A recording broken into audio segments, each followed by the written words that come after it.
Hello, my friend. The world of magic, filled with legends and ancient tales, is opening its gates once again.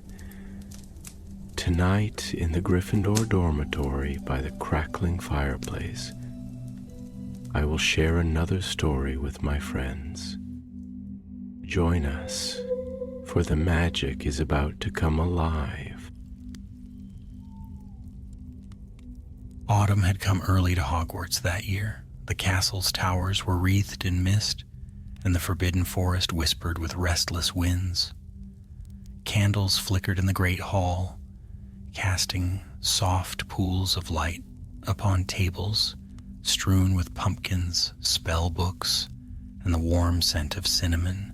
Lessons were lively, owls busy, and yet, beneath it all, there was a quiet unease, like a breath held too long. Evan Rosier II sat in the library pretending to read advanced defensive hexes, though his eyes lingered instead on the drifting motes of dust in the candlelight. He was a Slytherin, bright, careful, a little too curious for his own good. Across from him, Clara Bones, a Hufflepuff, with ink-stained fingers, scribbled notes for their History of Magic essay. And somewhere behind a stack of books, Miles Finnegan, a Gryffindor whose hair always seemed a little singed from experiments gone wrong, was trying and failing to whisper quietly. "Tell me you saw it," Miles hissed, poking his head over the books. "The door on the 4th floor. It wasn't there yesterday." Clara rolled her eyes. "You mean a door in Hogwarts moved? What a shock." "No," said Miles, lowering his voice. "This one's different. It's sealed. With old magic." Evan looked up at that. Old magic was a phrase that caught his attention every time. "Where exactly?" he asked. "End of the 4th floor corridor, behind that tapestry of the dancing trolls. It's got a lock I've never seen before. Silver runes, looks ancient." Clara frowned. "You're not thinking of opening it, are you?" Miles grinned. "Already tried? It won't budge." Evan closed his book softly. "Then we'll need to find out why." That night, when the castle had fallen silent and the portraits began their sleepy murmurs, the three crept from their dormitories under the cover of an invisibility charm borrowed from a friendly Ravenclaw. The moonlight glimmered off the armor lining the halls, and the floors seemed to hum beneath their feet. Hogwarts never truly slept. When they reached the tapestry, the air felt colder. The trolls' woven faces seemed to leer as they passed. Behind it stood an oak door framed in tarnished bronze. Strange runes spiraled across its surface, faintly glowing red in the dark. Evan ran his fingers over them. "This is old. Founders era, maybe. I've only seen runes like this in the restricted section." Miles crouched beside him. "So how do we open it?" Clara hesitated. "Maybe we shouldn't." But curiosity had already taken hold. Evan pulled a slender wand from his robe, whispered an incantation, and pressed the tip to the keyhole. A thin flash of green light danced through the runes. The lock gave a faint click. The door opened with a sigh, as though exhaling centuries of dust and silence. Inside lay a forgotten classroom. Desks stood in crooked rows, cloaked in cobwebs.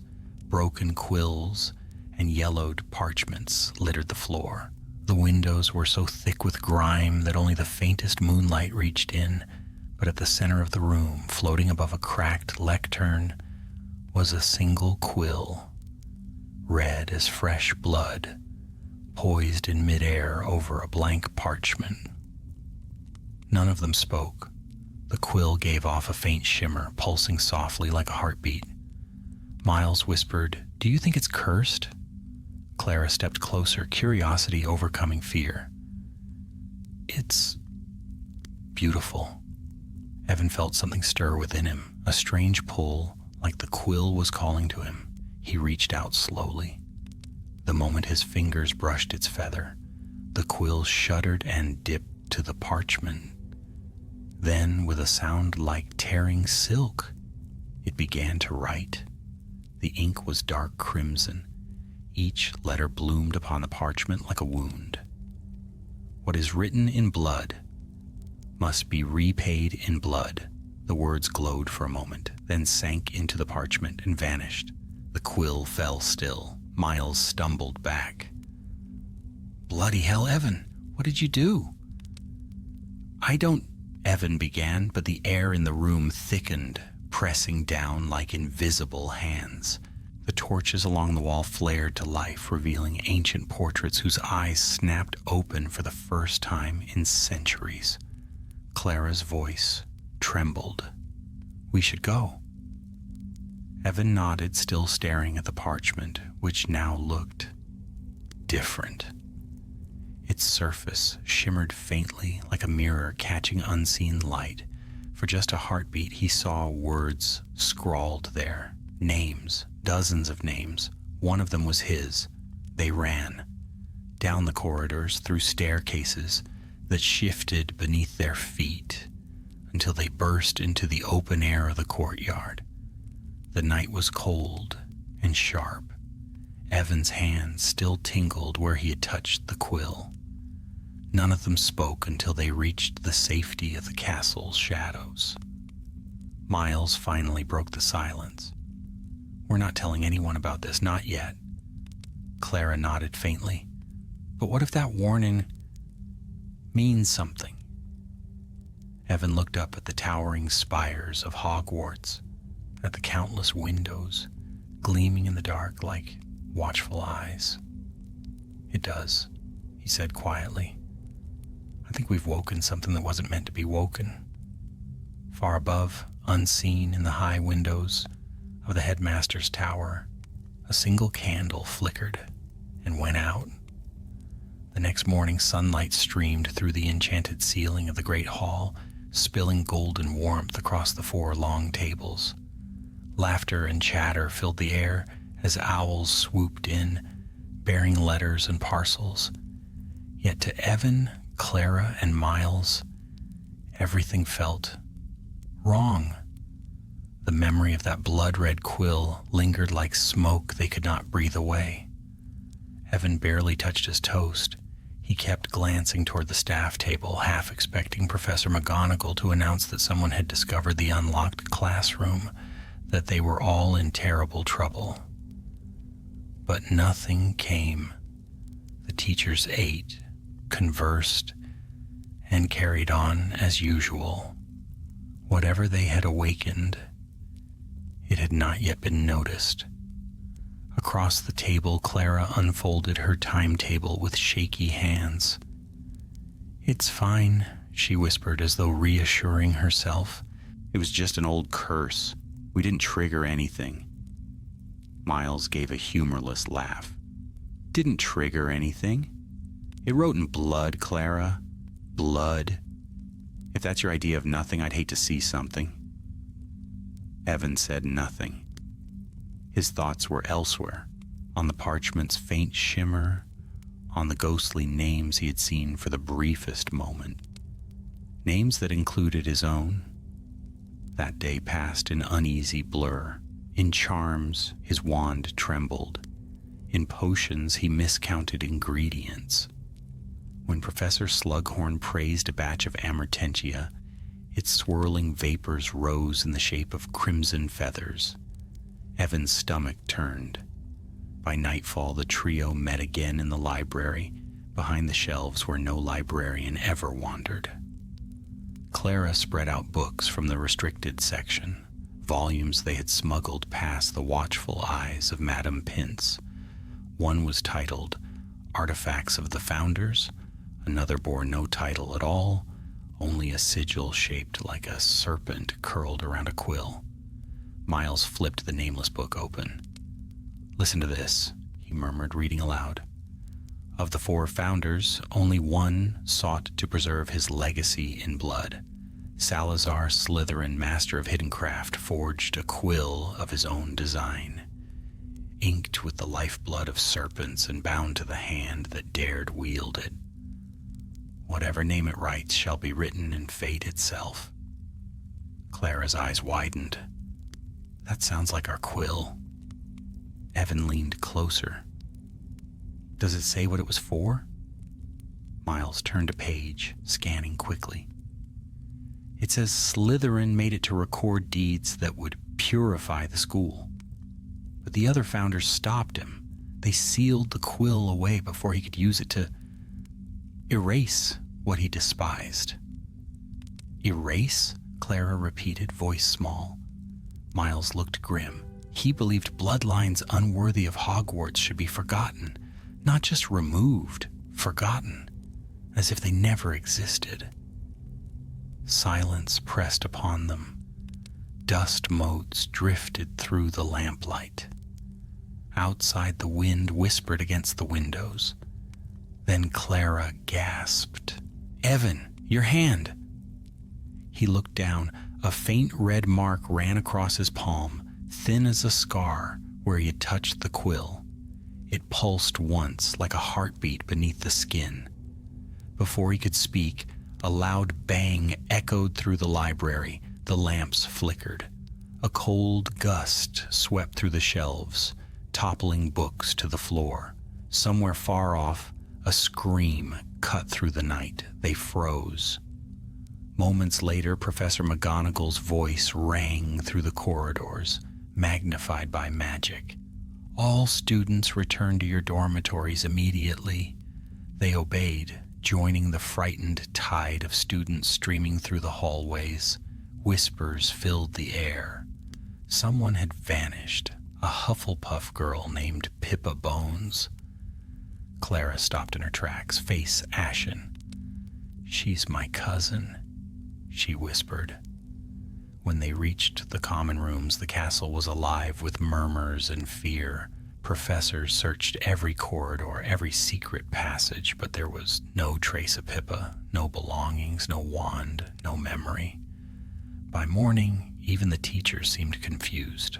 Her name was missing from the roster, her bed in the Hufflepuff dormitory, already occupied by another student who swore Pippa had never existed. Clara refused to believe it. "They can't just forget her," she said, her voice breaking, as they met again near the Black Lake that afternoon. "She was here last night. She had freckles, and she always tied her hair with a green ribbon. How can they not remember?" Evan exchanged a grim look with Miles. "Because something is rewriting the world," he said softly. "And I think it started when we touched that Quill." Over the next few days, the castle grew darker. Candles burned lower, shadows stretched longer, and whispers of unease crept through every common room. Some claimed to hear scratching in the walls, as though something were writing behind the stone. Others found red stains on old parchments that hadn't been there before. Evan could feel it watching him. Sometimes, in the reflection of a window or a pool of ink, he thought he saw the faint outline of the Quill hovering, its feather glinting like a blade. They needed answers, and fast. Clara, though pale with grief, was determined. "If Slytherin made it," she said, "then the answer lies where his secrets lie, in the chamber." Miles blanched. "You want to go back down there? Have you lost your mind?" "No," said Evan, his voice low but steady. "She's right. The Quill was sealed once. Maybe the founders left a way to destroy it. So it was decided. They would find the entrance to the Chamber of Secrets again, hidden deep beneath the castle. That night, when the moon hung full and white over the lake, they slipped from their dormitories, descending past cold stone staircases and whispering portraits. The torches seemed to dim as they neared the girls' bathroom where the entrance had once opened years ago. Myrtle, the ghost who haunted it, drifted above a sink, humming mournfully. "Oh," she said dreamily, Students sneaking about again. How nostalgic. Evan bowed his head slightly. We need your help, Myrtle. She blinked at him with wide, watery eyes. Help? What could a dead girl possibly do? Show us where he went, Clara said softly. Where Tom Riddle went. Myrtle shivered, her voice growing small. You don't want to go there. He spoke to the sink, to the serpent carved upon it, and it opened for him. But only a parcel mouth can do that. Evan hesitated. He'd never spoken parcel tongue in his life. Yet, somewhere deep within him, a whisper stirred, a hiss like scales brushing stone. He stepped forward, staring at the serpent engraving. Open, he whispered, and to his horror and awe, the stone obeyed. The sink sank into darkness, the floor splitting open to reveal a vast, gaping tunnel. Clara caught her breath. How did you... I don't know, he said. But he did know. Somewhere in his blood, the Quill had awakened something ancient. They climbed down into the darkness, wands raised, the sound of dripping water echoing around them. The tunnel smelled of damp earth and old magic.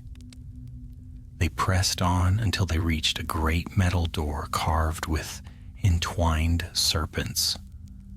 When Evan whispered again, the serpents slithered apart, revealing the chamber beyond, a vast cathedral of stone and shadow. Water gleamed on the floor like a mirror.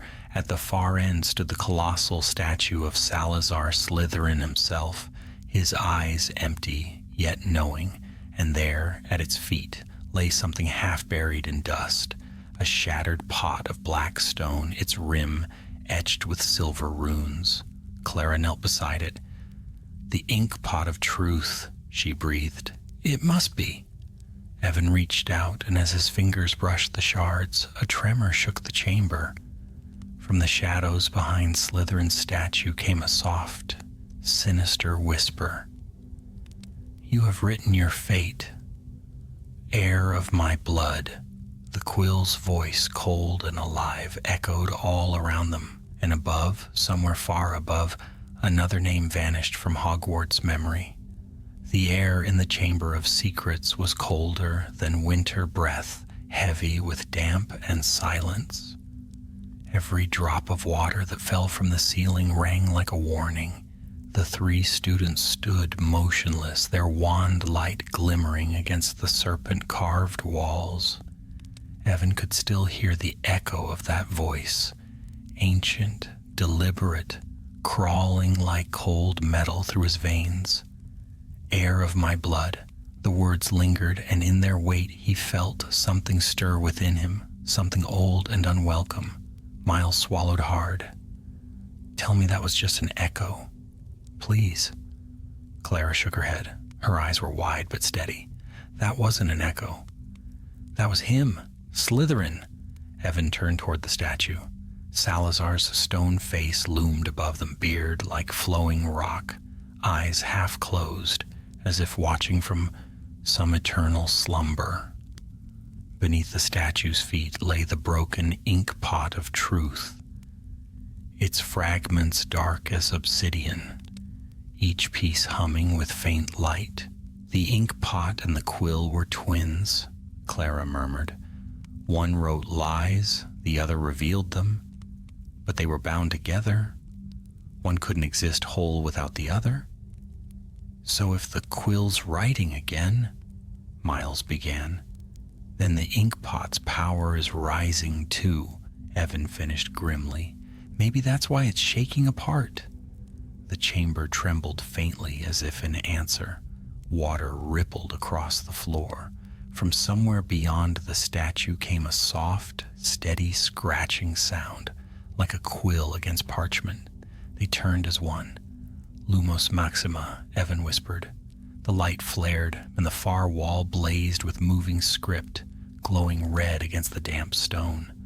Words were writing themselves line by line. Clara gasped. It's names, dozens of them.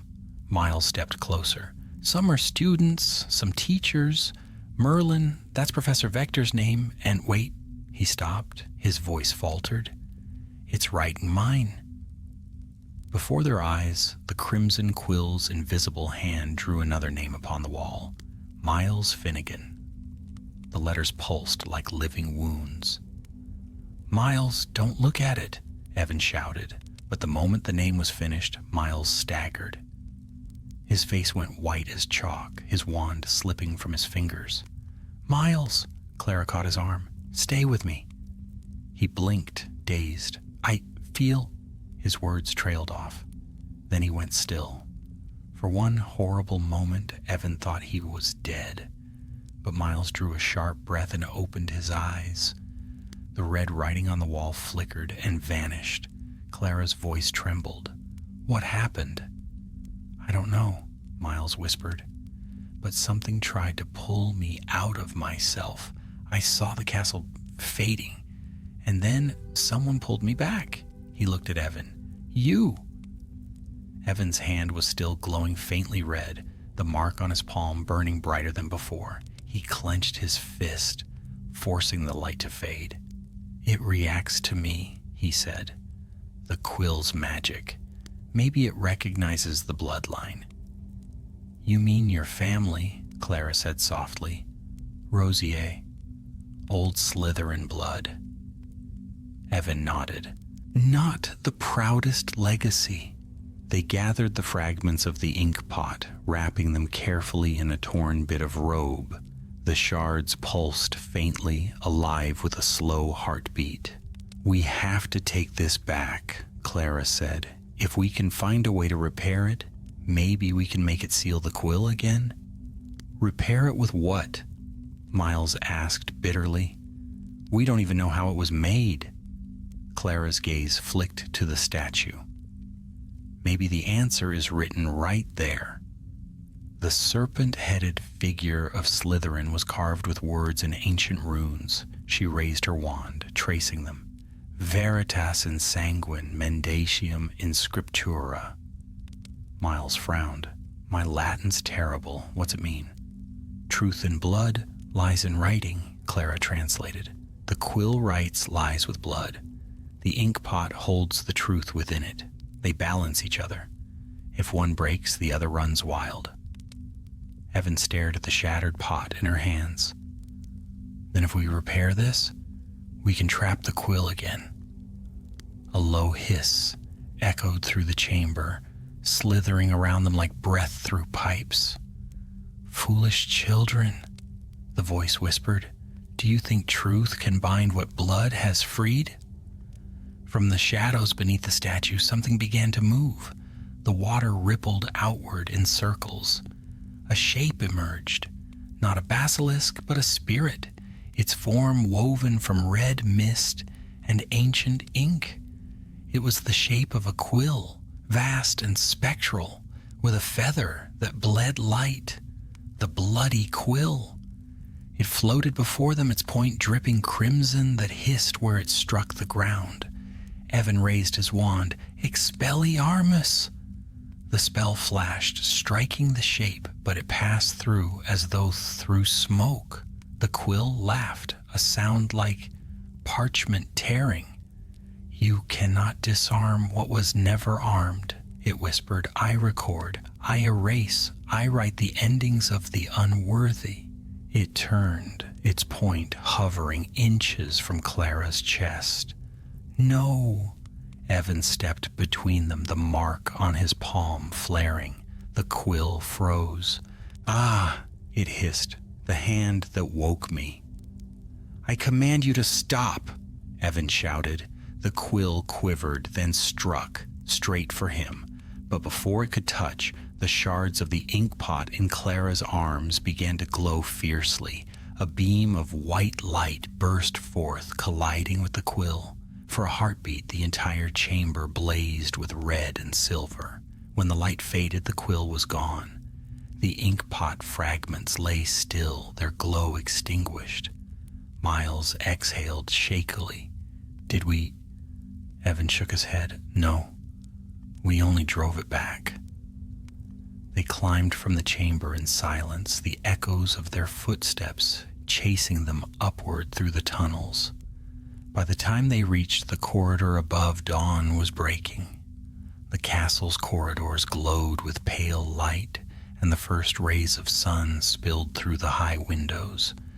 But Hogwarts was not at peace. Students whispered of vanishing portraits and missing pages in books. Names were fading from trophies, from class lists, even from memories.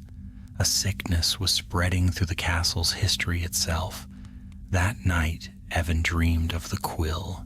It hovered before him, writing endlessly in the air, its feather dripping light like blood.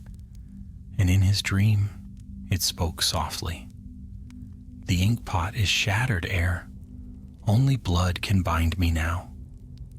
He woke with a start, sweat cold on his brow, the scar on his hand burning. Outside, thunder rolled over the forbidden forest, though the sky was clear. Clara and Miles were waiting in the common room, pale and sleepless. Clara's voice was tight with fear. "Evan, I checked the Hufflepuff rolls again. It's not just Pippa anymore. 3 more names are gone. They're being erased faster." Miles nodded grimly, and the professors don't even notice. It's like the castle's rewriting itself. Evan looked toward the window, where dawn light caught the green of the lake beyond. "Then we don't have long. We have to finish this before Hogwarts forgets all of us." The mark on his hand pulsed once more, and faintly, just faintly, he heard the scratch of a quill somewhere deep below. The bloody Quill was still writing. Rain lashed the castle walls that evening, turning the windows into mirrors of trembling light. The storm was fierce, a restless reflection of what brewed inside the hearts of 3 students who knew too much. Hogwarts was uneasy. Its magic flickered like a candle caught in the wind. By the time Evan reached the library, Clara and Miles were already there, seated at a table buried under scrolls, maps, and open books that looked older than the castle itself. The lamps around them burned low, casting a circle of gold in the vast, echoing silence. Clara's face was pale, but her eyes burned bright with determination. "It's getting worse," she said as soon as Evan sat down. "I checked the castle's archives again. The whole family tree records are changing. Entire lineages are disappearing. It's not just students anymore. It's ancestors, people long dead. The Quill is rewriting history." Miles rubbed his temples, muttering, "How do you even fight something that's already written the past?" Evan opened one of the older tomes, a heavy, leather-bound volume covered in dust. The title read, "Relics of the Founders and Their Binding Spells." Inside were diagrams of magical artifacts, rings, wands, quills, and cups, all drawn with precise care. On one page, an illustration of a crimson quill, curved across the parchment, its point dripping red ink. Below it was the inscription, "Forged of blood and basilisk fang, the quill of Slytherin writes in the veins of time. What it records cannot be erased save by the hand that bears its mark." Evan touched his palm. The faint scar burned beneath his skin. "It's bound to me now," he said quietly. "It won't stop until I stop it myself." Miles frowned. "But how? You tried ordering it, and it nearly killed you." Clara leaned forward. "The text says the quill was once sealed by the 4 founders together. Each left behind something that anchors Hogwarts magic. A relic of truth. Gryffindor's sword, Ravenclaw's diadem, Hufflepuff's cup, and Slytherin's quill. If they were linked to balance each other, maybe we can use the others to weaken it." Evan considered that. "The sword was used to destroy dark magic before," he said. "It might work again." Miles grimaced. Great, so we just stroll into the headmaster's office and borrow it? Clara looked up from her book. No. The sword only appears to those who prove worthy. We'd need to find it, not steal it. Lightning flashed across the stained glass windows, painting the room in brief, violent color. The wind howled through the cracks of the ancient walls. Evan felt something stir, a whisper not of sound but of thought. You cannot bind what is born in blood, it hissed within him. He shivered. The Quill's voice was in his mind again, faint and cold as frost. Evan? Clara's voice pulled him back. What is it? Nothing, he lied, just thinking. But the Quill was whispering still, whispering his name. That night he could not sleep. The mark on his hand glowed faintly in the darkness. He rose, took his cloak, and slipped through the silent corridors. Hogwarts seemed alive with murmurs. The portraits stirred as he passed, eyes glinting with unease. He made his way to the great hall. Moonlight streamed through the enchanted ceiling, silvering the long tables. At the far end, before the dais where the teachers dined, stood the hourglasses of the houses, tall, gleaming towers of emerald, sapphire, ruby, and topaz. But tonight the Slytherin hourglass was cracked. Its emeralds flowed not as gems, but as drops of thick red liquid. Evan's heart pounded. The blood of the house feeds the Quill, the whisper came again. Each life it writes, each name it claims, strengthens what you carry. He backed away, but too late. The mark on his hand flared like fire. Images filled his mind. The founders at their work, Slytherin standing apart, dipping the crimson quill into a serpent's blood. His voice thundered in Evan's thoughts. The pure shall remain. The rest shall be written out. Evan tore his gaze away, gasping. He staggered from the hall, pressing his hand against the cold stone of the wall until the burning eased. When dawn came, he found Clara and Miles waiting by the lake. The storm had passed, leaving mist curling over the water. We have to find the sword, Evan said. It's the only way. Miles crossed his arms. And you just happen to know where to look? No, said Evan, but Hogwarts does. They followed him back inside, climbing staircases that shifted beneath their feet. Evan walked as if led by instinct. The castle seemed to guide him, corridors opening, doors unlocking, portraits nodding in silent understanding. Finally, they reached a narrow spiral staircase ending in a small, forgotten room. It was circular, its ceiling painted with constellations that shimmered faintly, even in daylight. At its center stood a tall mirror, its frame of gold engraved with runes of protection. Evan knew the name before he even spoke it. The Mirror of Erised.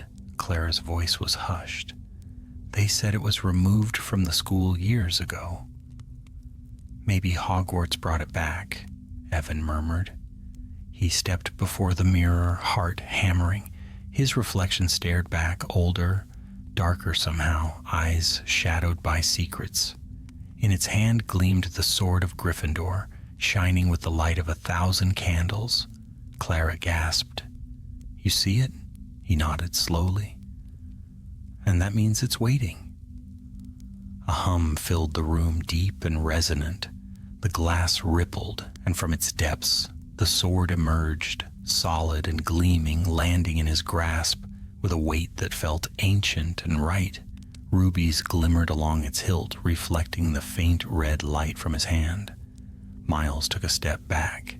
That's impossible. Nothing's impossible in this castle, Evan said, his voice quiet but resolute. The mirror dimmed, leaving them standing in silence.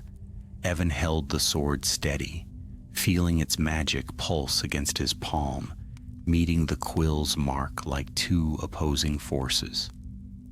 "We end it tonight," he said. That evening, they returned to the sealed classroom, the place where it had begun. The door opened at Evan's touch, the runes along its edge flaring blood red. Inside, the Quill waited upon its lectern, motionless yet alive. The parchment beneath it was covered in words, rows upon rows of names that shimmered and faded as they watched. Clara raised her wand. "Evan, be careful." He stepped forward, sword in hand. "It's bound to me. It'll answer to me." The Quill lifted, its tip glinting like a drop of fire. "Welcome back," it whispered. "Shall we continue writing?" Evan pointed the sword toward it. "No, it's time to end your story." The air crackled. The Quill darted like a serpent, striking for his heart. Steel met crimson light. The sound was neither metal nor magic. It was the sound of ink tearing through time. Sparks flew as the sword clashed with the living Quill, each impact shaking the room. Clara shouted an incantation, golden chains of light erupting from her wand. They wrapped around the Quill, forcing it down. Evan drove the sword through the parchment, pinning both to the desk. A blinding light filled the room. The castle shuddered as though struck by thunder. For an instant, every portrait screamed. Every torch burned white. Every memory trembled. Then silence. When the light faded, the Quill was gone. Only ash remained scattered across the parchment. The sword dimmed in Evan's hand. Clara sagged against the wall. "Did we do it?" Miles looked around, panting. "Looks like it," but Evan's gaze lingered on the ashes. His scar still burned faintly, and for just a heartbeat he thought he saw the faint outline of a feather glowing deep within the soot. Outside, the rain had stopped. Hogwarts was breathing again. But somewhere beneath the stone, in a place no student had ever seen, a single drop of red ink fell upon an unseen page and began to write once more. The days that followed should have been peaceful. Classes resumed, laughter returned to the great hall, and the autumn air was bright once more. Yet for Evan Rosier, peace was only an illusion. The mark on his palm no longer burned, but it throbbed faintly with every heartbeat, as though some hidden rhythm within Hogwarts itself still echoed his pulse. The bloody Quill was gone, or so they believed. The parchment it had written upon had turned to dust, and the sword had been returned to its rightful resting place within the castle's heart. The professors, blissfully unaware of what had occurred, spoke only of a mild disturbance in the castle's wards, now seemingly repaired. But Evan knew the truth. When he closed his eyes, he still saw that faint red feather burning in the ashes. He could not shake the feeling that it was waiting. One evening, Clara and Miles joined him in the courtyard, overlooking the black lake. The water was still, reflecting the moon in perfect silver. The giant squid drifted lazily below the surface, and the distant lights of Hogsmeade twinkled like forgotten stars. Clara broke the silence first. "It's quiet again," she said softly. "Too quiet." Miles sighed. "I'll take quiet over curses any day." He leaned back against the stone wall, running a hand through his unruly hair. "If I never see another enchanted Quill, it'll be too soon." Evan smiled faintly but said nothing. He was staring out over the water, watching the reflection of the moon ripple as a soft breeze passed over the surface. Then, just for a heartbeat, the moon's reflection darkened, split by a thin red line that bled outward like ink in water. He blinked, and it was gone. "Evan?" Clara's voice drew him back. "You saw something, didn't you?" He hesitated, then nodded. "I don't know what, But it's not over. Miles groaned. Please don't say that. Clara frowned. The quill was destroyed. What else could there be? Evan turned his hand over, revealing the faint scar still etched in his palm. It glimmered red beneath the moonlight. It's not just the quill anymore, he said. It's part of me now. That night, sleep refused to come. Evan sat by the window in his dormitory, staring out at the restless stars. The mark on his hand pulsed, in rhythm with something deep beneath the castle, something that was alive. Then he heard it, the faintest sound of scratching, like quill against parchment.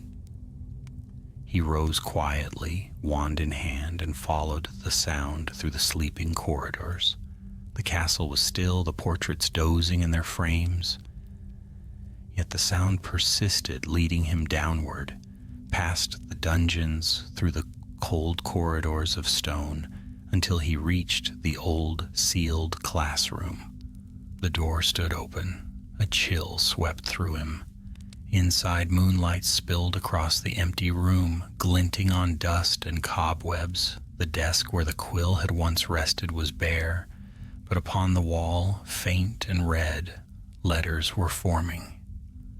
Evan's breath caught as he read the glowing words. The blood debt remains unpaid.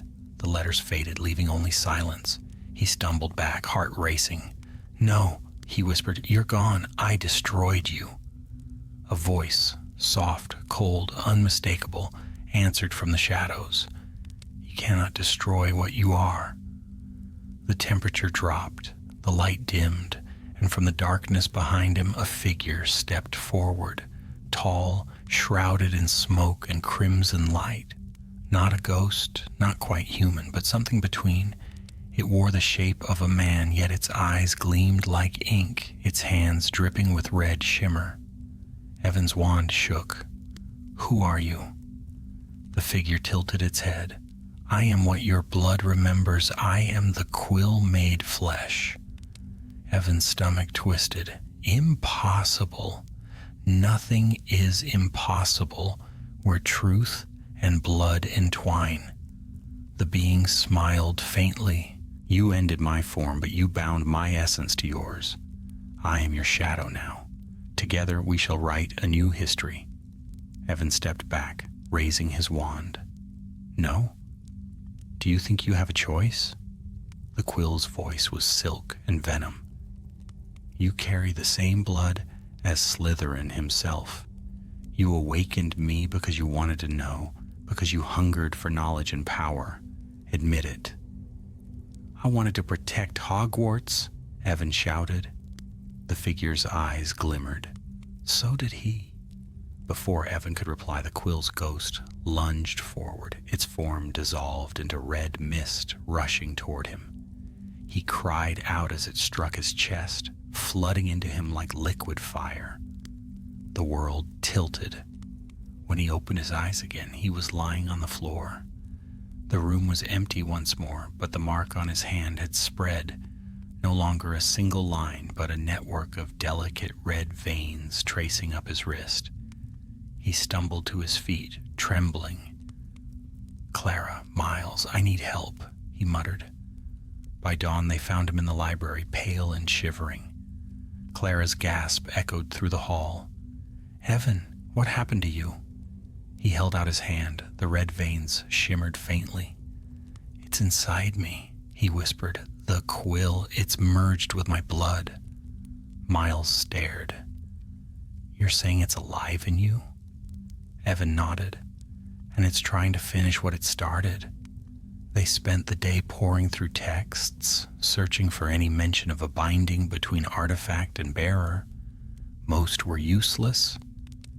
But at last Clara found a passage in an old copy of Founder's Magic and Their Curses. She read aloud, when a relic of blood joins with a living host, only the bearer's truest intent can break its hold. If the heart is impure, the relic thrives. If the heart is willing to sacrifice, the relic dies. Miles looked at Evan, horrified. Sacrifice? What kind?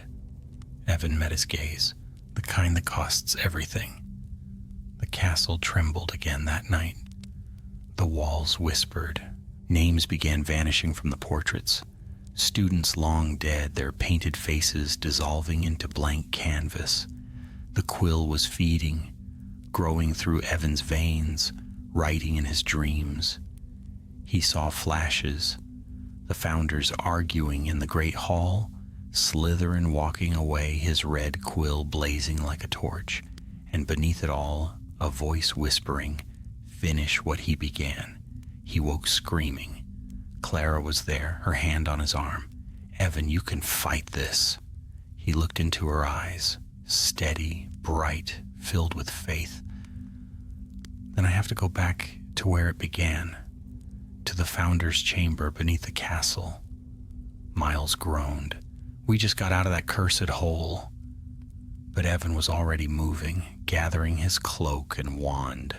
"If I don't end this, Hogwarts will fall, and so will we."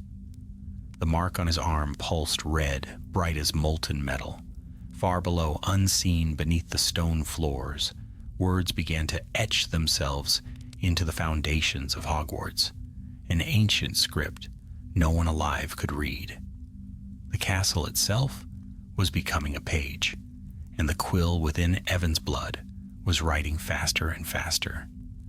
And as dawn broke over the misty towers, the castle sighed, a low, shuddering sound, as though it knew that the story was not yet over, and the final line had not yet been written.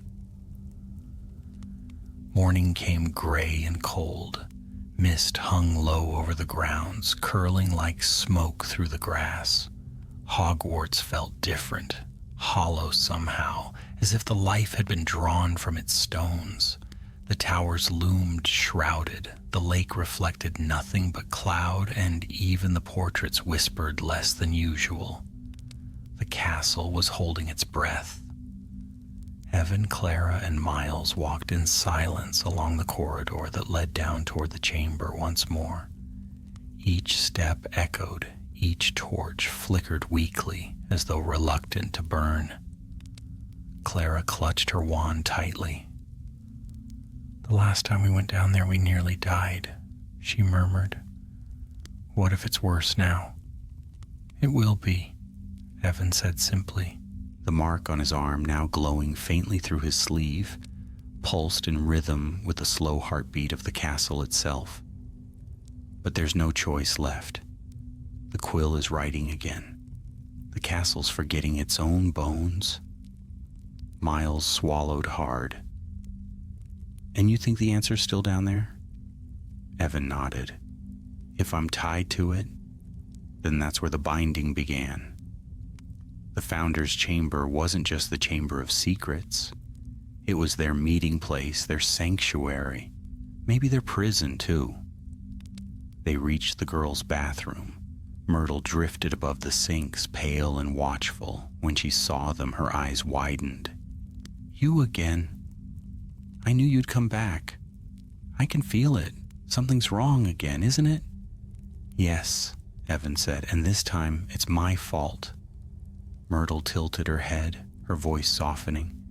"Be careful down there. The walls remember what even ghosts forget." Evan hissed the ancient word once more, and the sink sank away. The tunnel yawned open, cold air rushing upward. One by one they descended into the darkness.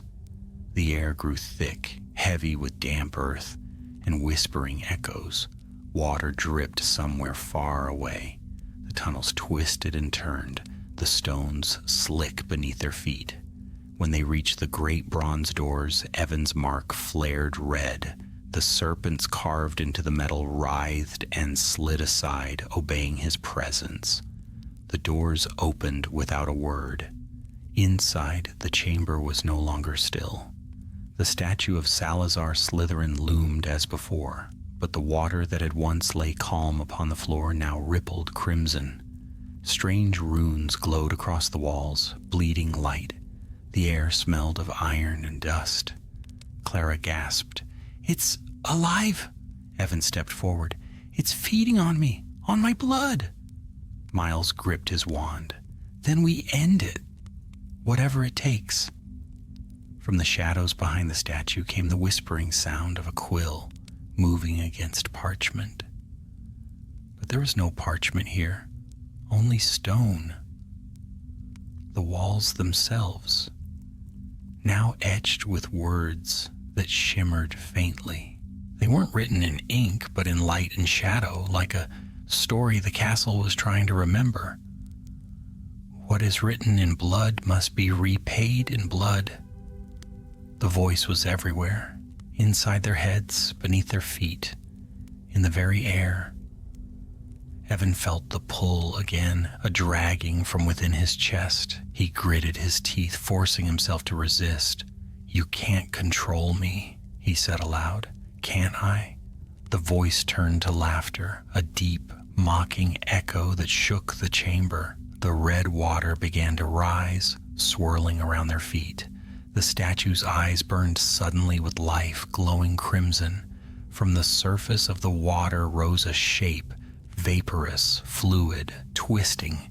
It formed into the likeness of Salazar Slytherin himself, his robes a shifting mass of ink and blood, his eyes, black as shadow, fixed upon Evan. "You are my heir," he said. "You carry what I began." Evan stood tall, though his heart thundered. "Then you'll watch it end." Slytherin's ghostly lips curved into a cruel smile. "Do you even know what I wrote, boy? I wrote the names of the impure. I wrote them so time would forget. You think yourself noble, yet your blood is mine. You were chosen not to destroy, but to complete." Clara raised her wand, defiant. "He's nothing like you." Slytherin turned his gaze upon her. "Ah, a Hufflepuff. Ever loyal, ever blind. Shall I erase you first?" Evan stepped between them, his voice a snarl. "You'll touch no one." The chamber trembled. The red water rose higher, swirling into tendrils that lashed like whips. One struck Miles, sending him sprawling against the wall. Clara's spell burst in golden light, scattering the liquid back. Evan drew his wand, but something inside him stirred, an instinct older than words. His magic flared, red and white entwined. The mark on his arm burned like fire. "I command you," he shouted, voice echoing like thunder, "to stop." The spectral Slytherin faltered, the Quill voice within him shrieking in pain. "You cannot command me, child. I wrote your blood. Then I'll rewrite it." Evan raised his wand, and for a heartbeat the chamber filled with light, memories flashing like shards of glass. The founders standing together in their prime, Godric's sword, Helga's cup, Rowena's diadem, Salazar's quill, 4 relics glowing as one, a circle of unity, and the moment it broke when Slytherin turned away, his quill dripping with blood. Evan saw it all, and with that vision came understanding. "The quill isn't only destruction," he said, breathless. "It was meant to record truth. You twisted it." Slytherin's spirit sneered. "Truth is what I decide? Not anymore." He lifted his wand, focusing on the pulse in his arm, the red mark that tied him to the relic. "If my blood binds you, then it can unbind you too." Clara's voice trembled. "Evan, what are you doing?" "Ending it," he whispered. He pressed his palm against the wet stone floor. Red light spread outward, forming runes that blazed in a circle around him. The chamber roared with energy. The spectral Slytherin staggered, his form flickering. "You will die with me, then I'll die free." The mark on Evan's arm burst into flame. Pain ripped through him, but he held fast, chanting words that came not from memory, but from somewhere deep within his bloodline, ancient syllables older than the castle itself. The walls shook. The statue cracked. The red water boiled into steam. Clara screamed his name, but he couldn't stop now. The chamber filled with blinding light as the spirit of Slytherin howled, torn apart by the power he had once created. Then suddenly, silence. Evan collapsed. The light dimmed. The water was gone, leaving only the echo of dripping stone. Clara rushed to him, catching his head in her lap. Evan, please. His eyes opened slowly. The mark on his arm had faded to a faint scar, no longer glowing. It's done, he whispered. He's gone. Miles limped over, bruised but alive. You nearly tore the castle apart. Evan gave a weak smile. It can rebuild. It always does. The three of them sat there in the quiet chamber as the first rays of dawn filtered down from some unseen crack above. The light was soft, golden, gentle. For the first time in weeks, Hogwarts felt alive again. The air no longer whispered, the stones no longer bled. Clara helped Evan to his feet. Let's go home, she said. He nodded. Home. But as they left the chamber and the doors closed behind them, the faintest shimmer passed across the cracked statue of Salazar Slytherin. The fissures glowed red for an instant, then went dark. Above, in the great hall, the enchanted ceiling brightened with morning sunlight. Students laughed, owls swooped, and the world went on. Yet deep within the stones of Hogwarts, far beneath the laughter and light, something ancient shifted, quiet, patient, waiting. The story of the bloody Quill was not yet finished. Winter crept upon Hogwarts, cloaking the castle in frost and silence. The towers glistened white each morning, and the lake froze in sheets of silver beneath the pale light of the moon. Lessons continued as always, yet something in the air had changed, something that whispered beneath the laughter of students and the crackle of the fires. Though the chamber had fallen silent, Evan Rosier could feel that the peace was fragile. His arm bore only a faint scar now, but it was more than skin deep. Sometimes, when the wind howled through the corridors, it throbbed as if remembering. The professors said nothing of the Quill. None of them had ever known what had nearly undone the castle. But Clara and Miles remembered, and they watched him carefully, guarding him even from his own silence. The three of them met often by the fire in the library's hidden alcove, a place where time seemed to stand still. There they studied old texts, hoping to find traces of what Evan had awakened. The more they read, the more they understood that Hogwarts itself was not merely a school, but a living tapestry of enchantments, each woven by the founder's intent. The quill, the sword, the cup, the diadem, all threads of the same creation. Clara had grown quieter since that night in the chamber. She still smiled, but it was the kind of smile that hides worry. Miles had become restless, his humor edged with unease. Evan, though pale and thin, carried himself with quiet purpose. He spent long hours alone, walking the castle's corridors as though listening for something, and often at dawn he could be seen standing by the window of the astronomy tower, his gaze fixed on the horizon as if waiting for an answer that never came. One evening Clara found him there, the wind cold and sharp around them. "You can't keep going on like this," she said softly. He didn't look at her. "It's not over, Clara." She hesitated.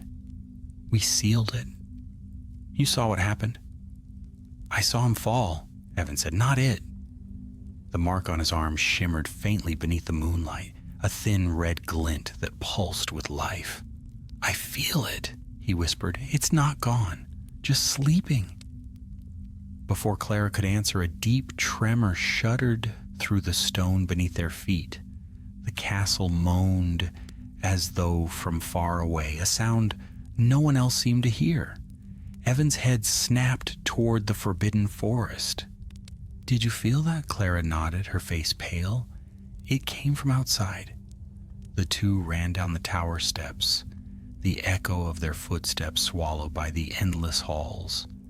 By the time they reached the front gates, the moon had vanished behind clouds. The forest loomed black, its trees whispering secrets to the wind. Something glowed between the trunks, a pulse of red light. They followed it, wands raised, snow crunching beneath their boots. The deeper they went, the stronger the glow became, until they came upon a clearing where the snow had melted into a perfect circle of bare earth. At its center lay a quill. It was not the same one they had destroyed. This one was black, its edges faintly iridescent, as though woven from smoke and shadow. The air around it hummed faintly, and the ground was scorched in the shape of runes they did not know. Evan knelt beside it, his breath fogging in the air. "It's not blood," he murmured. "It's ash." Before he could touch it, Clara grabbed his wrist. "Don't," she said. "Last time it marked you. This one could be worse." Evan's gaze was fixed on the quill. "It's a message. He's gone, but something else has taken root." From the forest came a soft whisper carried on the wind. "Right," they froze. Miles's voice called from behind them, breathless. "I followed you. What is that?" Clara gestured. "Another quill, but it's different." Miles took one look at it and swore under his breath. "We should bury it, burn it, anything." Evan stood slowly, his eyes hard. "No, we take it to the castle." Miles gaped. "Have you gone mad?" "If we leave it here, it'll draw power from the forest," Evan said. "From the earth, the creatures, everything. Hogwarts is protected. It's the only place it can't spread unchecked." Clara hesitated, torn. "And what if that's what it wants?" Evan didn't answer. He wrapped the quill in a strip of cloth and tucked it carefully into his satchel. As he did, the mark on his arm burned faintly. They returned before dawn, slipping through the sleeping castle's shadows. The quill pulsed through the cloth like a hidden heart. In the library, they laid it on the table beneath a ring of protection spells. The air grew heavy at once. Clara opened a book of runes. "This isn't Slytherin's work," she said. "Look, these symbols are older. Maybe older than Hogwarts itself." Miles frowned. "Older than Hogwarts? How's that even possible?" Evan traced the runes on the page. "If the quill of blood was made to write what should be forgotten, maybe this one writes what should never have been." Clara's hand shook slightly as she turned a page. "You mean prophecy?"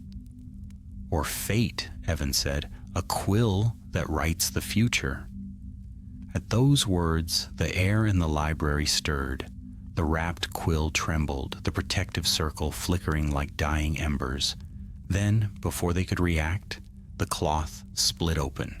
The quill rose into the air, spinning slowly, light rippling from its feather-like smoke. A single drop of dark ink fell from its tip and struck the open book before Clara. The ink spread across the page, forming words none of them had written. "3 shall descend, where the first was born, and 1 shall not return." The quill fell still. Miles swore softly. "Tell me that doesn't mean us." Clara closed the book with a trembling hand. "It's a warning." Evan stared at the words, his heart pounding. "No," he said, "it's a command." They stood in silence, the wind howling faintly beyond the glass. Somewhere deep within the castle, a bell tolled the first hour before dawn. Evan looked down at the black quill. The chamber wasn't the end. It was the beginning. The founders didn't just seal their relics. They hid something else. Clara's voice was a whisper. "What?" "The place where they were forged." He looked up, determination hard in his eyes. We have to go there. Wherever the Founder's magic began, that's where this ends." And though neither Clara nor Miles spoke, they knew there was no turning back. The castle itself seemed to shift around them, the torches flickering as if in agreement. Far above in the headmaster's tower, the portraits stirred uneasily, and beneath the castle, in the silence no light could reach, the faint scratch of invisible quills began once more, many of them all writing at once as if the story of Hogwarts was being rewritten by unseen hands. Evan looked toward the darkened ceiling. "Then let's finish it," he whispered. The quill on the table quivered in answer. Snow thickened around the castle in heavy veils that muffled every sound. The world beyond the stone walls seemed lost in white silence, yet within Hogwarts, something stirred restlessly, a pulse beneath the floor, faint as a heartbeat but steady as time itself. Evan Rosier could feel it. The mark on his arm, long dormant, burned once more in the lonely hours before dawn. When he pressed his palm to the window pane, frost spread outward in a spider's web of crimson light. The castle was whispering again. He turned from the window, the black quill lying on the desk before him. Its surface shimmered faintly with shifting runes that no book had yet deciphered. Since the night they had brought it in from the forest, the air around it had remained cold as grave soil. He had sealed it under layers of protective charms, but it still pulsed as if breathing. Clara and Miles entered quietly, their cloaks heavy with snow. Clara looked drawn, her hair damp from the storm. "I found something," she said without preamble, setting a bundle of parchment on the desk. "Old letters. They're from the time of the Founders." Evan's eyes lifted. "Where?" "In the restricted section," she said. "Buried under a false floorboard, sealed with enchantments so old they nearly crumbled at a touch. I don't think anyone's read them in centuries." Miles threw himself into a chair, blowing on his frozen hands. "Merlin's beard. I hope this means you've got good news." Clara unfolded the parchment carefully. The ink had faded to brown, the words elegant yet sharp. She read aloud, "We have hidden what must not be found." The quills were meant to record the heart of magic itself, to write what was true and what was bound to become. But one has turned to shadow, the other to flame. Only the place of their making can unmake them, the chamber beyond names. Evan repeated the phrase softly. "The chamber beyond names." Miles frowned. "Never heard of it, and we've already been to the Chamber of Secrets." "This isn't the same," Clara said. "The letter calls it the Root Chamber, older than any known hall beneath the castle. It lies below the level of the Chamber of Secrets itself." Evan's gaze fell again upon the quill. "That's where it wants us to go." The black feather shimmered faintly as if in agreement. That night, when the castle slept and the snowstorm roared against the windows, the three of them descended once more into the depths. The corridors seemed alive around them, the portraits whispering warnings that dissolved before they could be understood. The staircases twisted underfoot, guiding them downward of their own accord. When they reached the familiar stone sink in Myrtle's bathroom, the ghost was waiting. She looked pale even by her own spectral standards. "You shouldn't be here again," she murmured. "Something down there is awake." "We know," Evan said. His voice was steady now, quieter than before, as though the fear had burned away, leaving only resolve. The sink slid aside at his word, the tunnel opening into blackness. The descent was steeper this time, the air thicker and colder.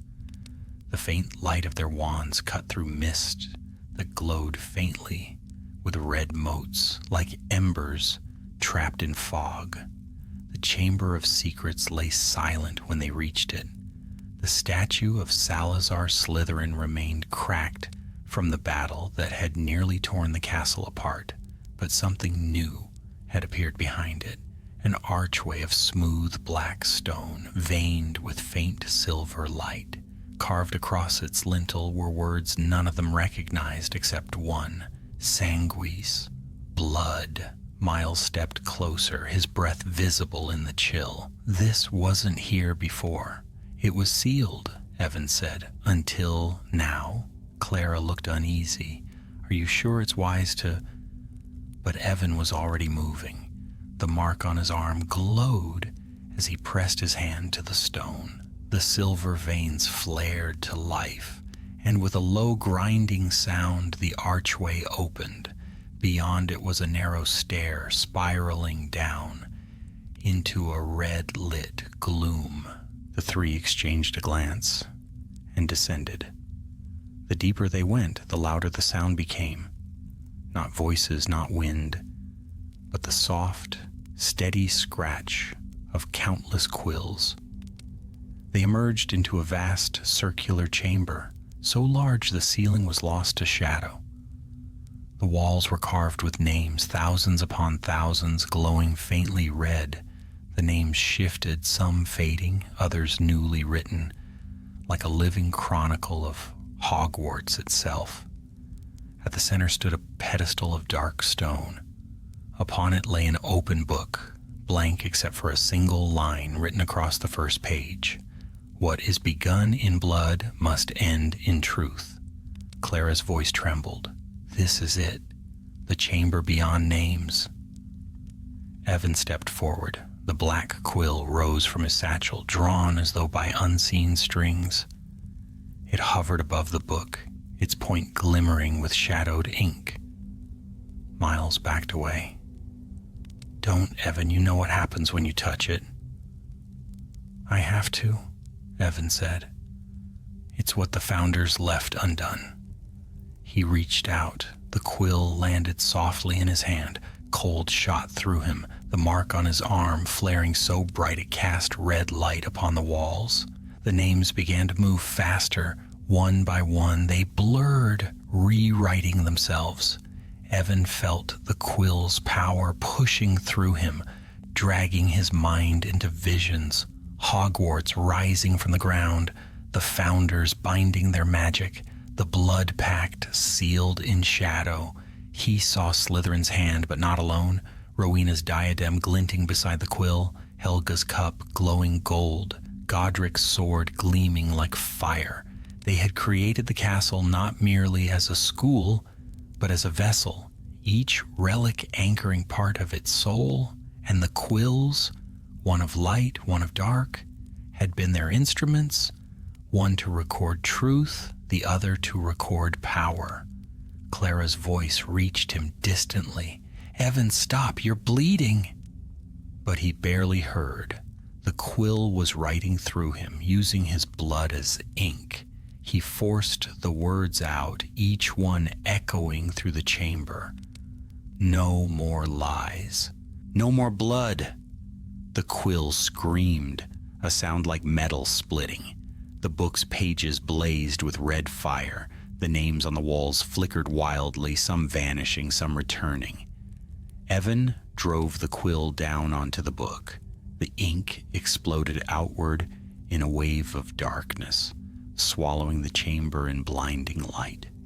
When the world returned, he was on his knees. The book was gone. The walls were blank, the names erased. The quill lay broken in half beside him. Clara knelt beside him, tears streaking her face. Evan, are you... He managed a weak smile. It's over. Miles looked around in disbelief. The names, they're gone, all of them. Evan shook his head slowly. Not gone, freed. Hogwarts will write its own story now. They climbed back toward the surface, the tunnels strangely quiet. The castle no longer pulsed with unease. Its walls were still, its magic calm. Yet as they reached the moonlit courtyard, Clara caught sight of Evan's arm. The mark had changed again, not gone, but reshaped. No longer a wound, but a sigil, a quill crossed with a sword. She met his gaze. What does it mean? He looked toward the castle towers, where dawn's first light touched the stones. It means the story isn't finished, but this time, we'll be the ones writing it. And high above, as the morning sun rose, the air shimmered faintly as if the castle itself had exhaled in relief. But deep beneath the earth, far below the reach of light, a faint glow pulsed once more within the cracks of the ruined book, like a heartbeat waiting for its next word. The snow melted slowly that spring, revealing grass that shimmered with dew and ancient secrets. The air grew warmer, but the castle's heart remained restless. Though the quill had been broken, though the chamber beyond names had fallen silent, something unseen still lingered in the stones. Evan Rogier felt it in his dreams. Every night he wandered the endless halls of Hogwarts, corridors that stretched into eternity, the air filled with the faint rustle of parchment. Always, at the end of the dream, he stood before a great door made of mirror glass, and behind it, shadows moved, waiting to be written. He awoke one morning to sunlight streaming through the dormitory windows, yet the chill within him would not fade. The mark on his arm, no longer red but silver, glowed faintly whenever he looked at it too long. It pulsed, not with pain now, but with memory. Clara met him in the courtyard after breakfast. She had grown quieter since that night beneath the castle. There was a calm in her now, but also something sorrowful. "You haven't been sleeping," she said, studying his face. Evan smiled faintly. "Neither is Hogwarts." Miles joined them, clutching a parchment in one hand. "You'll want to see this," he said, spreading it out on the stone bench. It was a floor plan of the castle, one drawn by the founders themselves, recovered from the restricted archives. "Look here," he said, pointing at a faint circle drawn beneath the great hall. "There's a hidden chamber we never found." Clara frowned. "Another one?" Miles nodded.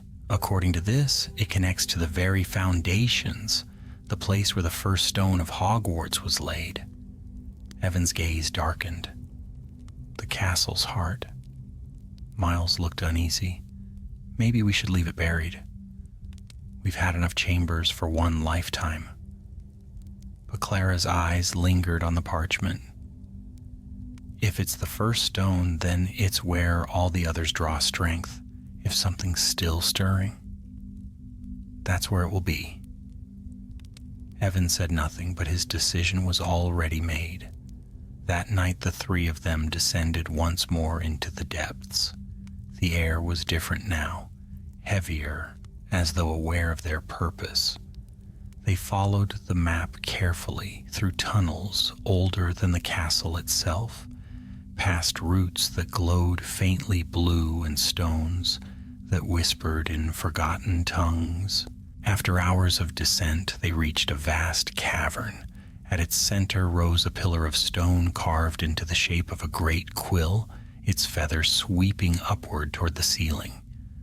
The air shimmered faintly around it, thick with ancient enchantments. Clara whispered, "The first stone."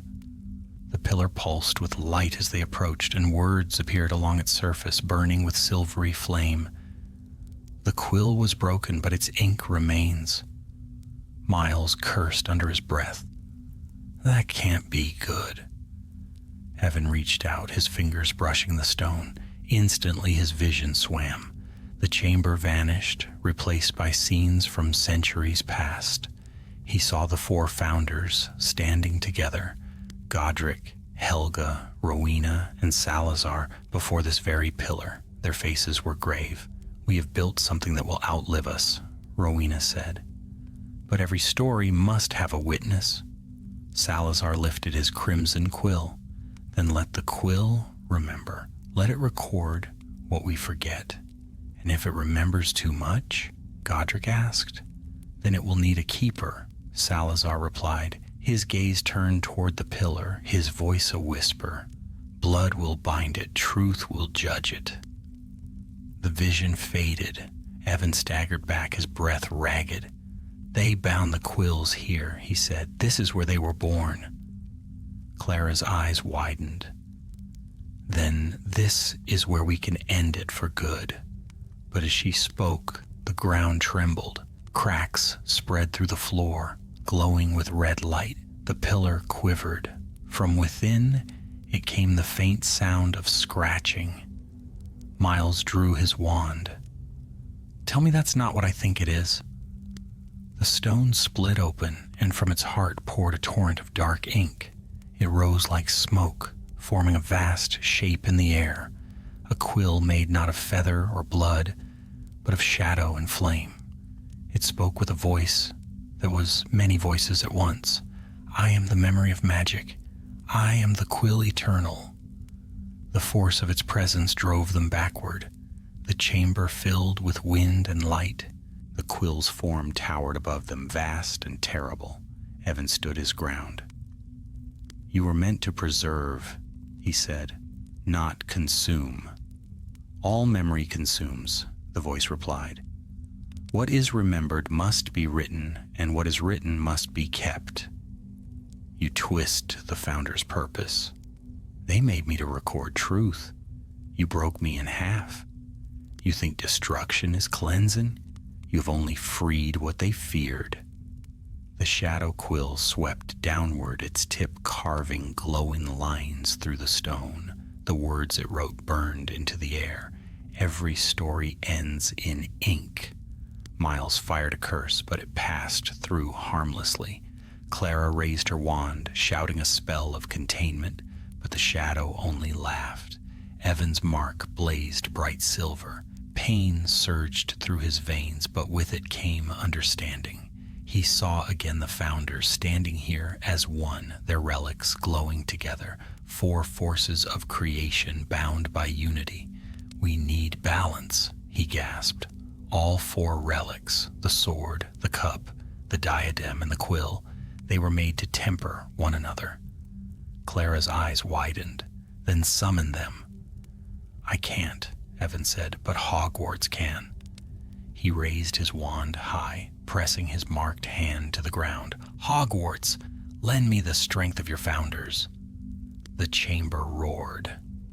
Light burst from every stone, every rune, every crack in the walls. Shapes appeared, ghostly images of the relics. The sword of Gryffindor, blazing with fire. The cup of Hufflepuff, glowing gold. The diadem of Ravenclaw, shining with blue light. They circled him, their light meeting the silver of his scar. The shadow quill shrieked, its form writhing. Evan's voice rose above the storm. You are not truth. You are fear, and fear is not worthy of memory. He thrust his wand forward. The 4 lights converged, striking the shadow quill in a blinding flash. The explosion shook the earth, shattering stone and silence alike. When the light faded, the cavern was still. The pillar stood cracked but whole again, faint silver light running through its seams. The quill was gone. Clara knelt beside Evan, who had collapsed against the stone. It's over, she whispered. He looked up weakly, his eyes distant. No, it's only begun. Miles stared at him. What are you talking about? Evan glanced at the pillar. The glowing runes had changed. New words were forming. Every keeper must write their own ending. He understood then what the founders had done. The quill's spirit lived on, not in the relics, not in the ink, but in him, a legacy bound to the castle's very heart. As they made their way back through the tunnels, the earth settled once more as though soothed. The stars shone bright when they reached the surface, and the night air was clear and cold. Evan looked up at the towers silhouetted against the sky. "Hogwarts remembers," he murmured. Clara took his hand, and the silver mark pulsed gently, no longer in pain but in peace. For now the castle slept, but far below its foundations, deep within the heart of the stone, the pillar glowed faintly, its runes shifting into the shape of a feather, a reminder, a promise, and perhaps a warning. Spring melted into summer, and Hogwarts stood wreathed in sunlight once more. The forbidden forest glowed emerald and gold, and the lake mirrored a sky so blue it seemed endless. To the students, the castle was calm again, its ghosts quiet, its stones warm. But for Evan Rosier, peace remained a shadow's echo. Every night he dreamed of words being written in light, endless lines stretching across the sky, vanishing the moment he tried to read them. When he awoke, he could still hear the faint whisper of the Quill, his Quill now within his blood. It no longer sought to destroy, but it never stopped writing. He had become its keeper, the last of the Founder's legacy. Clara and Miles remained close. They never spoke aloud of what had happened beneath the castle, but all three knew that Hogwarts had changed. Doors that had been sealed for centuries were open again. Portraits spoke in strange tongues.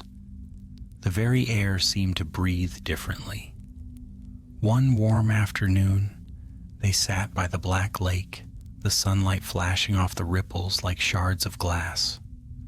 Clara skipped stones across the water, her expression distant. "Do you ever think it's still down there?" she asked. Evan followed her gaze toward the far shore, where the castle's reflection rippled. "The Quill?" he said. "No, it's here." He held up his hand. The silver scar shimmered faintly, catching the sunlight like liquid metal. Miles leaned back on his elbows, frowning. "That doesn't exactly comfort me, mate." Evan smiled faintly. "It shouldn't." Clara turned to him. "You've been different lately." "Because I hear it," he admitted quietly. "Every day the castle speaks. It tells stories, some from the past, some not yet written. I think it's trying to remember itself." "Or warn us," Miles muttered. A sudden gust swept across the lake, stirring the surface. The sunlight dimmed, and for a heartbeat Evan saw words ripple across the water, lines of ancient script that vanished as the wind passed. He stood. "It's starting again." That night, as darkness fell, he returned alone to the great hall. The candles floated high above, flickering faintly. The hourglasses stood tall, each filled nearly to the brim with gems. Yet something in the air felt wrong, a pressure, subtle but heavy. Evan crossed to the center of the hall. The marble beneath his feet shimmered faintly, as if lit from below. He knelt, brushing dust from a faint inscription he had never noticed before. The words glowed silver under his touch. "All who write must one day be written." The hall trembled. The candles guttered out. Darkness swept across the vast space, and then, slowly, the walls began to move. Not crumble. Move. They rippled like pages turning. Names and dates appeared across the stone. Headmasters, students, founders, ghosts, all flowing in a tide of ink and memory. The castle was alive, writing itself anew. Evan rose to his feet, heart pounding. "Show me," he whispered. At once the writing stopped. A single line glowed before him, hovering in the air. "Keeper, the last story remains untold." The floor cracked. From the fissure rose a faint silver mist, coalescing into the shape of a feather. The Quill, whole again but white as moonlight. He stared, stunned. You were destroyed. The voice that answered was neither kind nor cruel. It was simply true. You cannot destroy what you have become. Light flared, the great hall vanished, and he stood once more in the chamber beyond names. The stone pillar loomed before him, whole and gleaming. Its surface burned with fresh words. Clara and Miles were there beside him, pulled into the vision. Clara's eyes widened. Evan, what is this? The castle's rewriting its history, he said. The Quill's power is merging with Hogwarts itself. It's no longer bound by blood or artifact. It's alive. Then who controls it? Miles asked.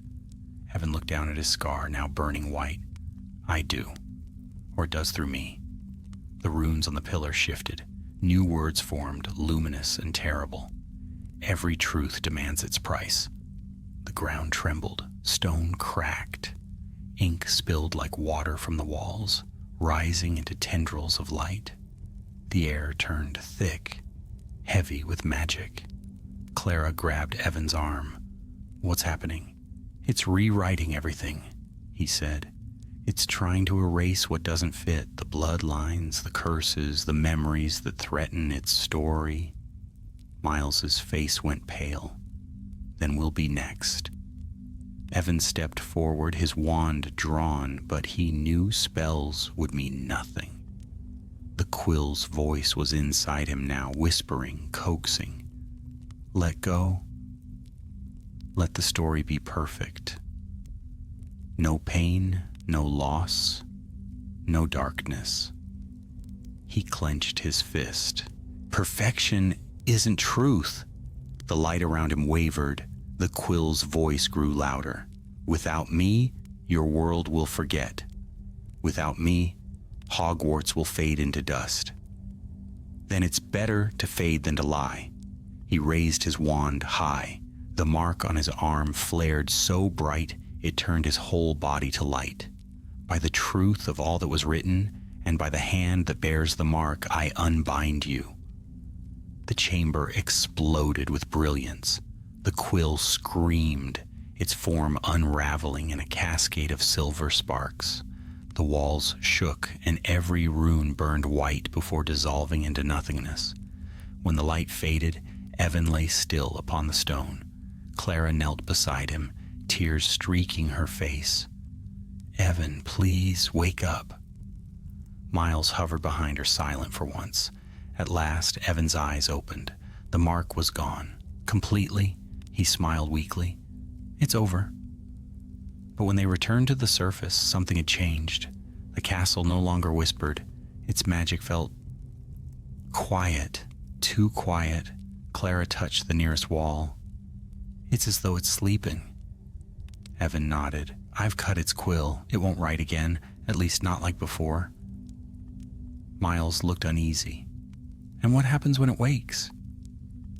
Evan's gaze drifted toward the window where dawn spilled across the lake. Then someone else will take up the pen. They stood in silence, the sunlight painting the floor in gold. The school bell rang above them, clear and bright. Life went on. Students laughed, ghosts glided through the halls, and owls soared beneath the high arches. Yet in the heart of the castle, deep beneath the stone, a single quill lay dormant within a pool of silver ink. Its feather gleamed faintly as if breathing. When the wind passed through the corridors that morning, it sounded, just for an instant, like the faintest scratch of writing. And somewhere beyond that whisper, the castle dreamed. Dawn broke soft and pale over Hogwarts, casting the castle in a fragile golden light. The turrets shimmered against the rising sun, and the lake below reflected the awakening sky like a sheet of glass. Yet within those ancient walls, silence reigned, a silence deeper than mere quiet. It was the hush of a story that had ended, of words that had run their course. Evan Rosier walked alone through the corridors, his footsteps echoing faintly on the flagstones. The air was still, untouched by the hum of magic that once filled every corner of the school. The portraits dozed. The staircases stood unmoving, as though uncertain whether they should wake. Even the ghosts were absent, their usual murmurs lost to the stillness. He reached the great hall, its doors wide open. Morning sunlight poured across the long tables, gilding the golden plates and the banners of the 4 houses. Everything was unchanged and yet utterly different. The heart of Hogwarts, its living memory, had gone quiet. Clara found him standing there. Her robes were hastily thrown on, her eyes red from sleeplessness. "You came here early," she said softly. "I couldn't sleep," he replied, his voice low. "Every time I close my eyes, I see light, pages burning, the quill fading." She stepped beside him, gazing up at the enchanted ceiling where clouds drifted lazily across a perfect blue sky. "It's strange," she murmured. "I used to think Hogwarts was endless, that it would go on forever, no matter what we did. But now it feels fragile." Evan nodded. "It is, because now it remembers what it means to forget." They stood in silence for a while. The castle breathed faintly around them, like a sleeping beast stirring in its dreams. Miles joined them a few moments later, his hair tousled, his expression half grim, half awed.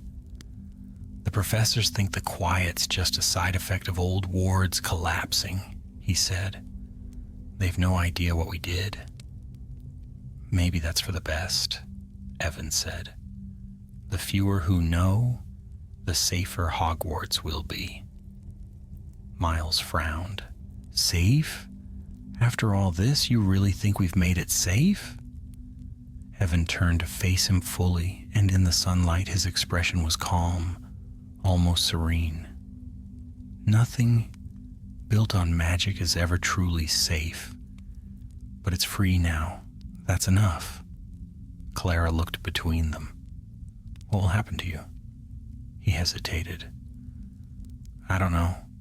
He raised his right hand. The scar was gone, yet a faint shimmer followed every movement, as though the light bent around his skin. "The quill was bound to me, but when I unmade it, something remained. A trace. A memory." Miles looked uneasy. "You think it's still inside you?" "Not like before," Evan said. "It doesn't whisper anymore. It listens." The 3 of them left the great hall together and walked toward the courtyard. Outside, the air was fresh, filled with the scent of wet grass and blooming lilacs.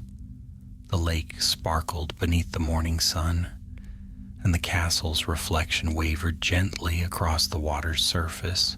Students passed them laughing, unaware of how close the school had come to vanishing from time altogether.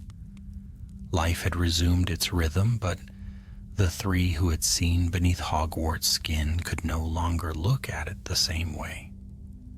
At the edge of the lake, Evan stopped. "When I was a child," he said quietly, "my mother told me that Hogwarts kept its own diary. She said every stone remembered every step. I thought it was just a story." Clara smiled faintly. "Maybe it was, but now you've written your own chapter in it." He looked at her, and for the first time in many weeks, he laughed softly. "A bloody chapter, perhaps." Miles kicked a pebble into the lake, watching it skip twice before sinking. "So what now? We just go back to exams and homework as if none of this happened?" Evan's gaze drifted toward the castle towers. "No," he said. "We go back so that it does happen, so that Hogwarts remembers what it means to fight for its own soul." Clara's brow furrowed. "You speak like it's alive again." Evan turned toward her, the sunlight catching in his eyes. "It is. Listen." They fell silent. For a long moment there was only the breeze stirring through the trees, the soft rush of the lake's waves, and then, faint but unmistakable, a sound rose from deep within the earth. The whisper of turning pages. Miles stiffened. "Tell me that's not..."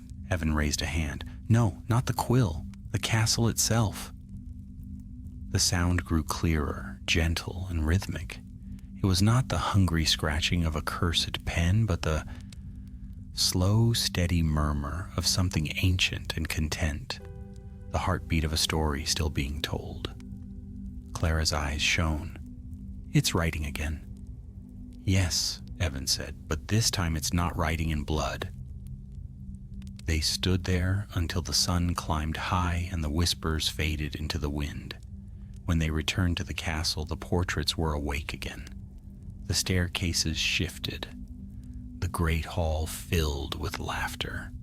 The life of Hogwarts had returned, not as it was, but as it was meant to be. In the days that followed, everything changed in small, quiet ways. The towers glowed a little brighter at dawn. The ghosts smiled when they spoke of the past. Even the walls seemed to hum faintly as though pleased with their newfound voice. And yet deep below, where no student or teacher ever walked, the chamber beyond names still existed. The pillar remained whole, its runes now faint and silver, no longer burning red. Upon its surface, new words had appeared. The quill sleeps. The keeper watches.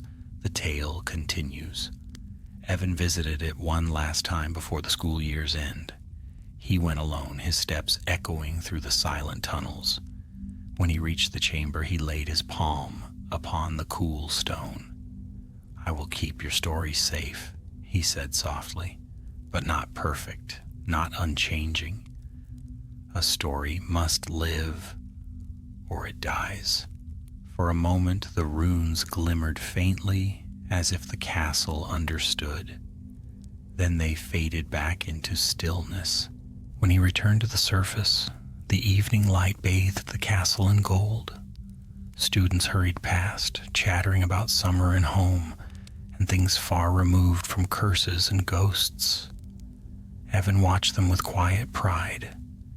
He had saved Hogwarts, but more than that, he had given it back to itself. As he turned toward the open gates, the wind swept through the courtyard, carrying the faint scent of ink and parchment. It rustled his robes like a page turning. He paused, looking back one last time at the towering spires and glimmering windows. A faint smile touched his lips.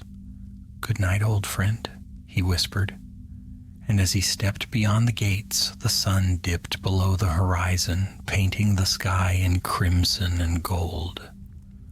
The castle shimmered in the fading light, alive once more, and in the hush that followed, a single whisper floated on the wind, soft, content, eternal. Hogwarts remembers.